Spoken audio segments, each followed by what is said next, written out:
It's September 16th in the year 1408. You're standing inside a sturdy, stone-walled church at the very edge of the known world. It's a brisk, windy day, but inside the atmosphere is warm. It's a wedding. A young couple, Thorsten Olafsson and Sigrid Bjornsdotter, are tying the knot. Their friends and family are cheering. The priest is giving his blessing, and the local elite are probably gossiping about the latest shipment of European wine. It is, by all accounts, a totally normal, happy Sunday. But here is the chilling part. When the cheering stops and the doors of that church close, that's it. That is the very last recorded event of the Greenland Vikings ever. Shortly after this wedding, an entire civilization, one that had thrived in one of the most hostile environments on Earth for nearly 500 years, completely vanished. They didn't leave behind a note, they didn't leave behind a journal of their doom. They just left behind empty stone churches, wandering livestock, and one of the most maddening historical mysteries of all time. Did they starve? Did they freeze? Were they slaughtered? Or did something much, much stranger happen? Welcome back to the Curiosity Diary. Today we're pulling out the dusty files to look at the unbelievable story of the lost colony of Greenland.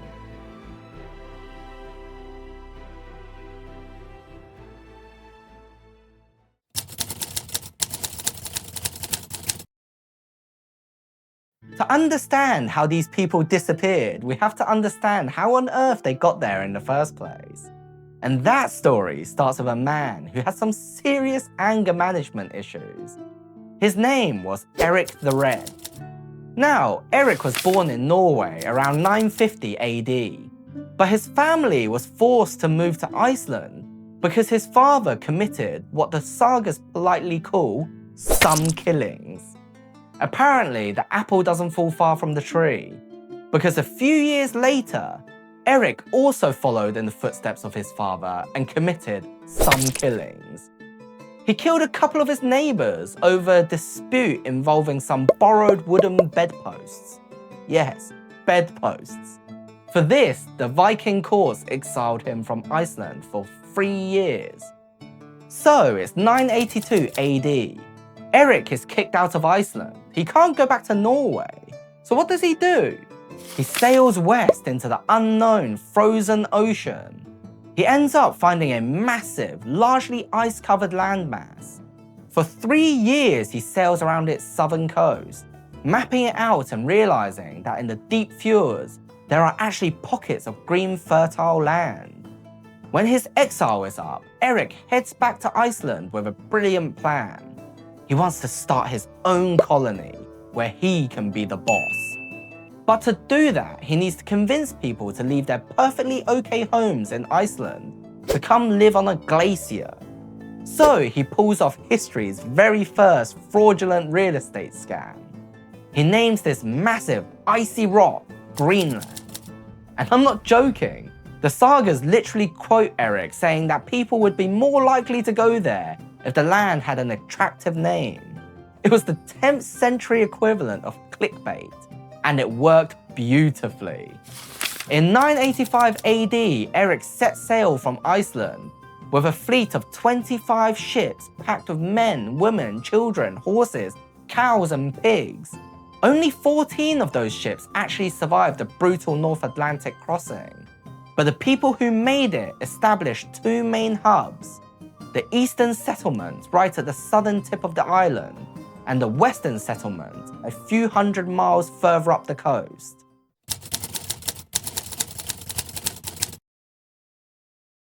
Now, when we think of Vikings in Greenland, we usually imagine a bunch of miserable, freezing people huddled around a fire, chewing on seal blubber and regretting falling for Erik's marketing scheme. But that's actually completely wrong. For the first couple of centuries, life in Greenland was pretty great. They had timed their arrival perfectly with something climatologists call the medieval warm period. The climate was significantly milder than it is today.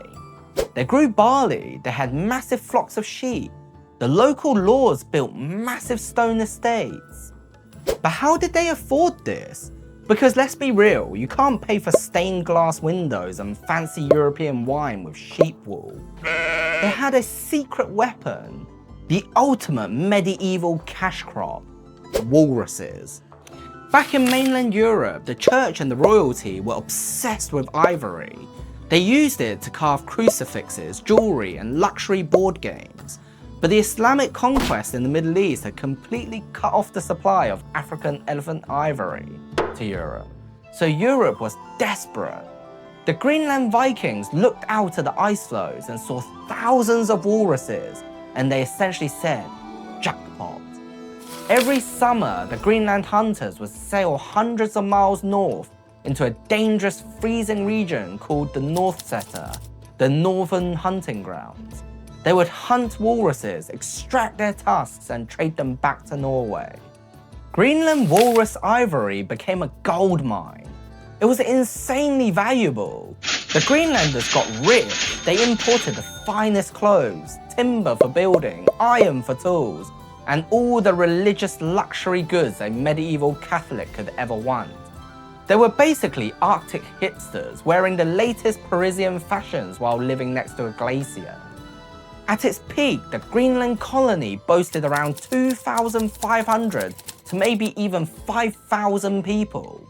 They had a bishop, they had a monastery, they had a nunnery.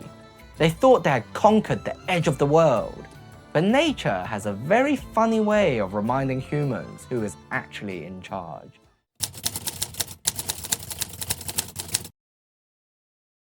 Starting in the 13th century, the medieval warm period began to sputter out. The climate began to shift into what scientists now call the Little Ice Age. And for the Greenland Vikings, this was the beginning of a slow, agonizing nightmare. The temperatures plummeted, the winters became longer, and the summers became too short to grow enough hay to feed their livestock through the dark months. But the cold wasn't even the worst part. Recent scientific studies have completely rewritten what we know about this collapse.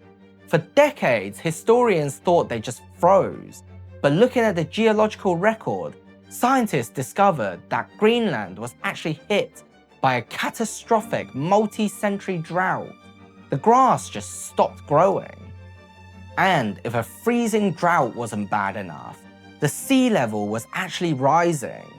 As the massive Greenland ice sheet grew heavier with new ice, its gravitational pull literally dragged the ocean water toward the coast, swallowing up the Norse's best coastal grazing pastures.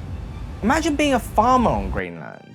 Your fields are drying up, your cows are starving, the ocean is literally eating your front yard, and the ice in the fjords are getting so thick that the European trade ships, the ones bringing your vital iron and timber, are starting to get blocked.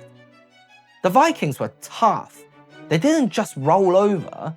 Modern archaeologists looked at the chemical isotopes in their bones. Early in the colony's history, their diet was about 80% terrestrial.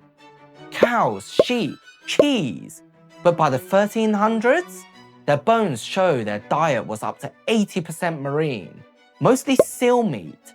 They were adapting. They were pivoting from farmers to full-time hunters just to survive. But they weren't the only ones hunting.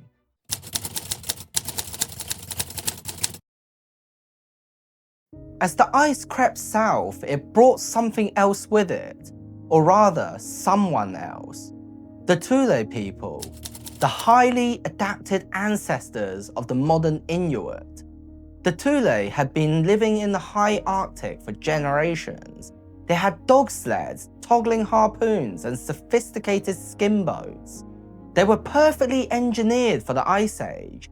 As the climate cooled, they began migrating south, directly into the Norse hunting territories. The Norse called them the Skraelings, a derogatory term that basically translates to wretches. Now, you would think the Norse, who were starving, might look at the Thule and say, "Hey, you guys clearly know how to live on the ice. Can you teach us how to build those awesome skin boats?" Nope. The Norse were stubbornly, violently European. They refused to adapt Inuit technology.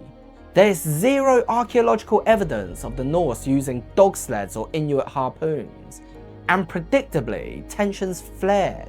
The sagas mention clashes, ambushes, and violence between the two groups.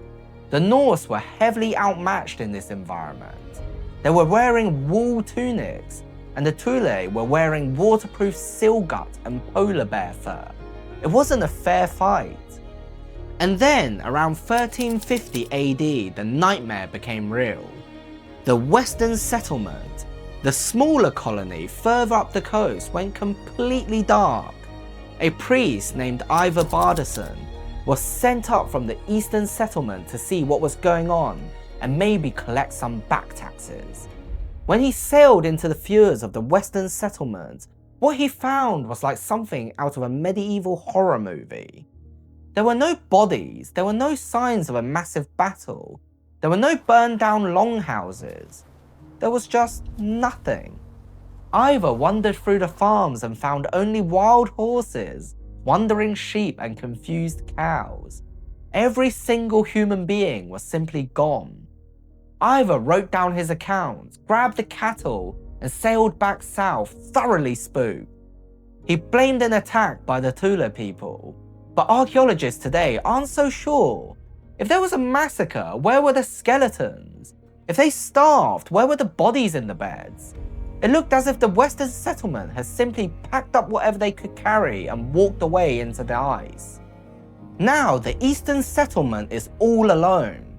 They are terrified, they are starving, and the ice is closing in. And then the rest of the world completely abandons them. In 1349, the Black Death hits Norway.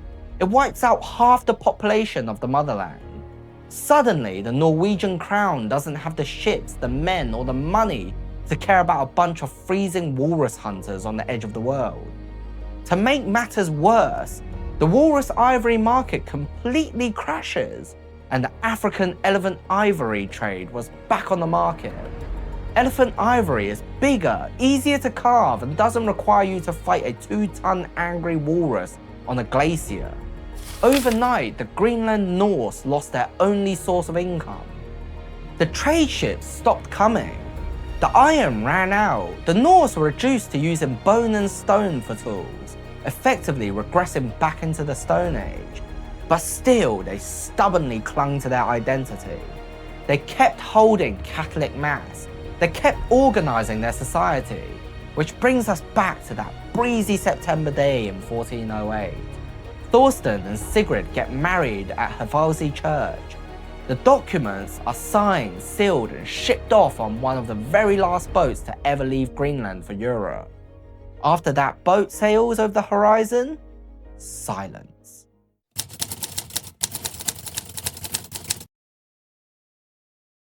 For centuries, nobody in Europe knows what happened to them.